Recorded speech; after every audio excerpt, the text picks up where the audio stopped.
ಶಿವನಿಗೆ ಇಷ್ಟವಾದ ಕಾರ್ತಿಕ ಮಾಸ ಮುಗಿದು ಹೋಗಿ ಲಕ್ಷ್ಮೀದೇವಿಗೆ ಇಷ್ಟವಾದ ಮಾರ್ಗಶಿರ ಮಾಸ ಮೊದಲಾಗಿದೆ. ನವೆಂಬರ್ 21ನೇ ತಾರೀಕಿನಿಂದ ಮೊದಲಾಗಿ ಡಿಸೆಂಬರ್ 19ನೇ ತಾರೀಕಿನವರೆಗೆ ಮಾರ್ಗಶಿರ ಮಾಸ ಇರುತ್ತದೆ. ಈ ಮಾಸದಲ್ಲಿ ಲಕ್ಷ್ಮೀದೇವಿಯನ್ನು ಪೂಜಿಸಿದರೆ ಈ ವರ್ಷವೆಲ್ಲ ಹಣಕ್ಕೆ ಯಾವುದೇ ಕೊರತೆ ಇರುವುದಿಲ್ಲ. ಈ ಮಾರ್ಗಶಿರ ಮಾಸದಲ್ಲಿ ಬರುವ ಗುರುವಾರಗಳಿಗೆ ತುಂಬ ವಿಶಿಷ್ಟತೆ ಇರುತ್ತದೆ. ಈ ಮಾಸದಲ್ಲಿ ಬರುವ ಗುರುವಾರಗಳನ್ನು ಲಕ್ಷ್ಮೀವಾರಗಳಾಗಿ ಪರಿಗಣಿಸುತ್ತಾರೆ. ಈ ಮಾರ್ಗಶಿರ ಮಾಸದಲ್ಲಿ ಬರುವ ಗುರುವಾರಗಳಲ್ಲಿ ಯಾರಾದರೆ ಲಕ್ಷ್ಮೀದೇವಿಯನ್ನು ಭಕ್ತಿ ಶ್ರದ್ಧೆಗಳಿಂದ ಪೂಜಿಸುತ್ತಾರೋ ಅಂತಹವರಿಗೆ ಅಖಂಡ ರಾಜಯೋಗ ಸಿದ್ಧಿಸುತ್ತದೆ. ಕೋರಿದ ಕೋರಿಕೆಗಳೆಲ್ಲ ಕೂಡಲೇ ನೆರವೇರುತ್ತದೆ. ಹಾಗೇನೆ ಪತಿಯ ಆಯಸ್ಸು ಹೆಚ್ಚಾಗುವುದರ ಜೊತೆಗೆ ಮನೆಯ ಸಂಪತ್ತು ಕೂಡ ಹೆಚ್ಚಾಗುತ್ತದೆ. ಅದೇ ವಿಧವಾಗಿ ಈ ಮಾರ್ಗಶಿರ ಮಾಸದಲ್ಲಿ ಶುಕ್ರ ಮೂಢಮಿ ಕೂಡ ಏರ್ಪಡುತ್ತದೆ.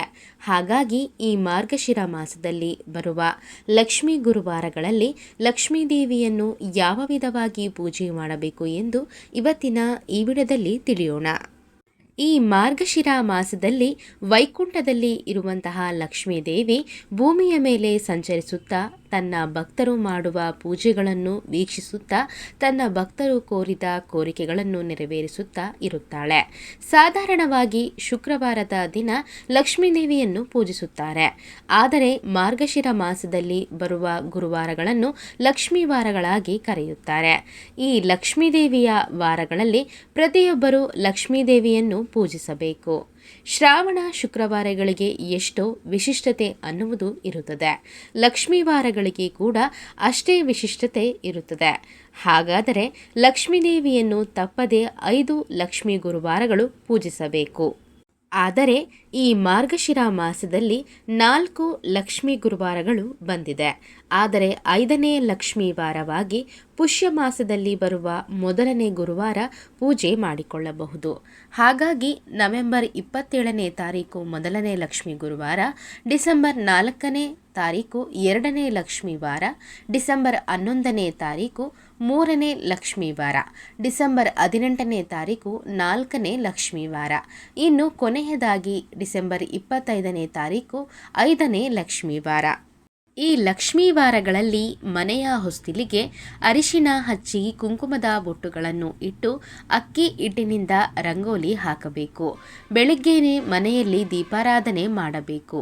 ಈ 5 ಗುರುವಾರಗಳಲ್ಲಿ ಸ್ತ್ರೀಯರು ಬೆಳಿಗ್ಗೆನೇ ನಿದ್ರೆಯಿಂದ ಎದ್ದು ಹಸುವಿನ ತುಪ್ಪದಿಂದ ಪೂಜೆ ಮಾಡಿ ವಿವಿಧ ರೀತಿಯ ನೈವೇದ್ಯವನ್ನು ನಿವೇದಿಸಬೇಕು. ಇನ್ನು ಈ ತಿಂಗಳಿನಲ್ಲಿ ಬೆಳಗಿಸುವ ದೀಪಗಳಿಗೆ ಕೂಡ ಎಷ್ಟೋ ವಿಶಿಷ್ಟತೆ ಅನ್ನುವುದು ಇದೆ. ಲಕ್ಷ್ಮೀದೇವಿ ಪೂಜೆಯಲ್ಲಿ ಹಿಟ್ಟಿನ ದೀಪಗಳನ್ನು ಬೆಳಗಿಸಿದರೆ ತುಂಬ ಒಳ್ಳೆಯದು. ಹಿಟ್ಟಿನ ದೀಪಕ್ಕೆ ತುಂಬ ಮಹಿಮೆ ಇರುತ್ತದೆ. ಹಾಗಾಗಿ ಹಿಟ್ಟಿನ ದೀಪಗಳಿಂದ ಪೂಜಿಸಿದರೆ ಆ ಅಮ್ಮನವರ ಆಶೀರ್ವಾದವನ್ನು ಸುಲಭವಾಗಿ ಪಡೆಯಬಹುದು. ಹಾಗೇನೆ ಲಕ್ಷ್ಮೀ ಪೂಜೆಯಲ್ಲಿ ತಪ್ಪದೆ ಹಸುವಿನ ತುಪ್ಪವನ್ನು ಬಳಸಿ ದೀಪಾರಾಧನೆ ಮಾಡಬೇಕು.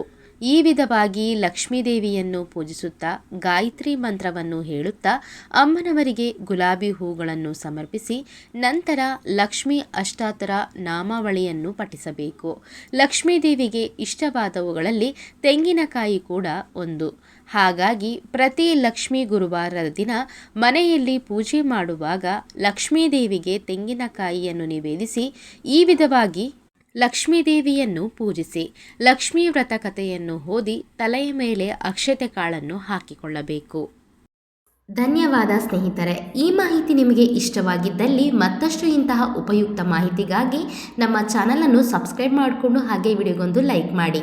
ಜೊತೆಗೆ ಮತ್ತಷ್ಟು ಇಂತಹ ಉಪಯುಕ್ತ ಮಾಹಿತಿಗಾಗಿ ಫೇಸ್ಬುಕ್ನಲ್ಲಿ ನಮ್ಮ ಪೇಜನ್ನು ಫಾಲೋ ಮಾಡೋದನ್ನು ಮರಿಬೇಡಿ.